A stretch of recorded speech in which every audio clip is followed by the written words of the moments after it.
There are so many women that have lost their lives to domestic violence. Kristen Peruganog was nearly one of those women. I publicly announced being a survivor of domestic violence December 3rd, 2011, which was about 1 month after getting a restraining order on my ex-boyfriend. When she told me what happened, I thought that I would start crying right away, but I was more in shock. And I looked at her and I said, Kristen, you have to do something. Don't let him get away with this. You need to do something. And she did.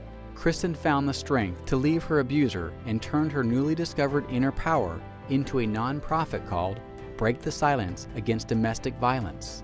When I was going through that relationship, I had no idea it was domestic violence. I had no idea that other people went through the same problems as I did. And she wants the world to know about domestic violence, that it's okay to break the silence.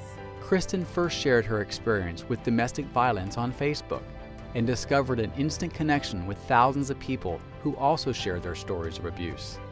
I want to connect with that other person that may have walked in my shoes or are still walking in my shoes, and I want them to know that they're not alone. Through connections made with her Facebook page and a toll-free number, Kristen has helped women escape their abuser no matter where they might live. She set up an 800 number, and she actually answers the phone.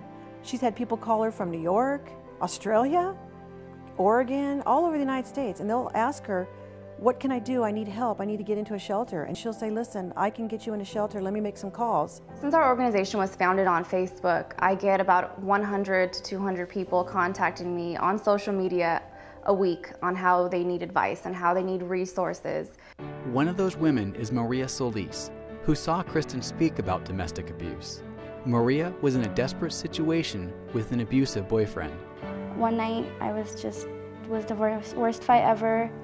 I felt like I was alone, and I saw her email address, and I emailed her and she replied right back. With Kristen's help, Maria finally had the courage and support to leave her abuser. It's to let you guys know that domestic violence can happen to anyone. In 2 short years, Kristen has transformed herself from victim to survivor, and some might say, to savior. Kristen is a real hero because she saved my life. I don't consider myself a hero, I'm just a messenger, and I'm here to change the world no matter what it takes.